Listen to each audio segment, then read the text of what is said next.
Assalamualaikum warahmatullahi wabarakatuh.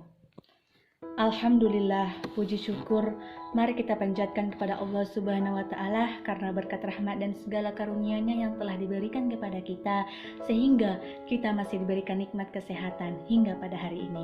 Tak lupa juga sholawat dan salam semoga tercurahkan untuk junjungan kita semua, yakni Nabi besar Muhammad SAW. Semoga pada akhirnya kita semua mendapatkan syafaat di akhir zaman nanti. Amin ya rabbal alamin. Yang terhormat Bapak Firdaus Al-Hadi selaku dosen pengampu mata kuliah retorika, dan yang saya banggakan yakni teman-teman yang menonton video ini.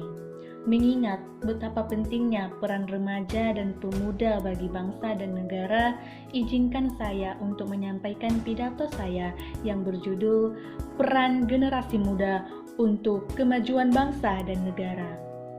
Hadirin penonton yang berbahagia, masa muda merupakan masa yang penuh dengan harapan, penuh dengan cita-cita, dan penuh dengan romantika-romantika cinta. Indahnya masa muda dihiasi dengan bentuk fisik yang kuat, berjalan masih cepat, pendengaran masih akurat, pikiran masih cermat, wajah yang cantik masih memikat. Walaupun ada sedikit jerawat, akan tetapi tidaklah gawat, karena masih banyak skincare dan obat di apotek terdekat, asalkan masih ada cuan. Oleh karena itu, pantas bila para remaja dan pemuda merupakan salah satu penentu maju dan mundurnya suatu negara. Sesuai dengan fitrahnya, pemuda dan remaja merupakan tulang punggung suatu negara, penerus estafet perjuangan terhadap agama dan bangsanya. Seorang pujangga Mesir yang bernama Syekh Mustafa Al-Galayaini lewat sebuah syairnya yang indah pernah berkata, "Sesungguhnya di tangan pemudalah letak suatu umat, dan di kaki merekalah terdapat kehidupan umat." Penonton yang berbahagia, oleh karena itu tidak dapat dipungkiri bahwa pemuda adalah salah satu tombak pembangunan bangsa. Pertama, ketika lahirnya Budi Utomo yang mengubah pikiran rakyat bahwa kemerdekaan dapat diraih bukan hanya dengan kekerasan dan peperangan, tapi dari pikiran-pikiran pemuda-pemuda yang berpendidikanlah yang sadar atas arti pentingnya hak asasi manusia. Maka, mulai saat itu, pembentukan dilakukan dengan cara-cara yang halus, seperti kritikan tentang adanya perbudakan imperialisme dan kolonialisme, serta dengan melakukan perjanjian. Teman-teman yang menonton video ini, mantan presiden kita pun bahkan mendiang Bapak Profesor Dr. Insinyur B.J. Habibie dalam suatu kesempatan pernah mengatakan bahwa setidaknya ada 5 kelemahan yang harus kita hindari. Yang pertama, lemah harta. Kedua, lemah fisik. Ketiga, lemah ilmu. Keempat, lemah semangat hidup. Dan yang kelima, yang sangat mengerikan adalah lemahnya akhlak. Penonton, jika 5 kelemahan ini melekat pada diri remaja dan pemuda seperti kita, saya yakin bahwa mereka bukan menjadi pelopor pembangunan, melainkan sebagai virus pembangunan, penghambat pembangunan, dan bahkan penghancur pembangunan. Betul bukan? Nah, sebagai remaja dan pemuda saat ini dan yang akan datang, kita tuh harus memiliki semangat juang yang tinggi, serta tanggung jawab yang penuh terhadap kelangsungan nusa bangsa dan agama. Orang kampung saya mengatakan, "The young today is the leader tomorrow." Pemuda hari ini adalah calon pemimpin yang akan datang. Penonton yang berbahagia, namun sayang 1000 kali sayang, banyak remaja dan pemuda yang menganggap bahwa dunia ini hanyalah seluas daun kelor.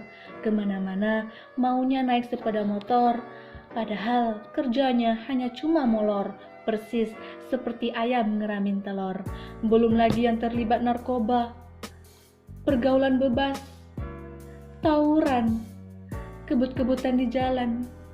Kalaulah ini terus terjadi, kepada siapa lagi kita akan titipkan negara dan bangsa dan agama ini?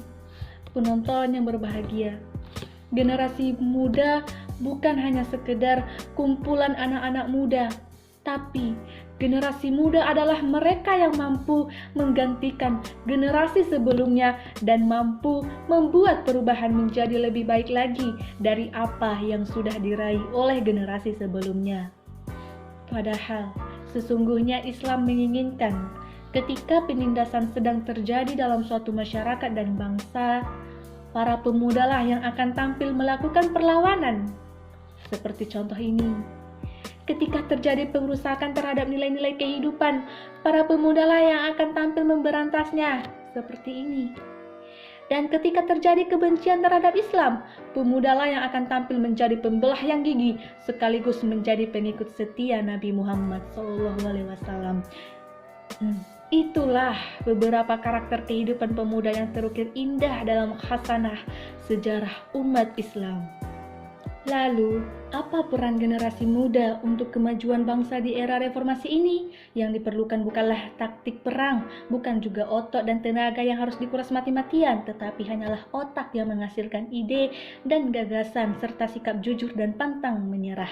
Di era yang serba canggih ini, yang diperlukan adalah pendidikan yang berkualitas, agar bangsa kita tidak tertinggal dengan bangsa yang lain, maka para pemudanya harus rajin dalam menuntut ilmu. Oleh sebab itu, sebagai remaja dan pemuda, selaku generasi penerus bangsa, mari kita singkangkan lengan baju, kencangkan ikat pinggang, langkahkan kaki untuk bekerja dan beramal demi kemajuan bangsa yang kita cintai ini bersama. Penonton yang berbahagia, akhirnya dapat kita simpulkan bersama bahwa remaja dan pemuda adalah harapan bangsa yang mampu melanjutkan estafet pembangunan. Itu merupakan pemuda yang memiliki iman dan takwa serta ilmu pengetahuan yang luas. Demikianlah yang dapat saya sampaikan, hadirin penonton yang berbahagia. Terima kasih atas segala perhatiannya. Mohon maaf atas semua kekhilafan yang terjadi. Mudah-mudahan semoga bermanfaat bagi kita semua. Akhirul kalam, assalamualaikum warahmatullahi wabarakatuh.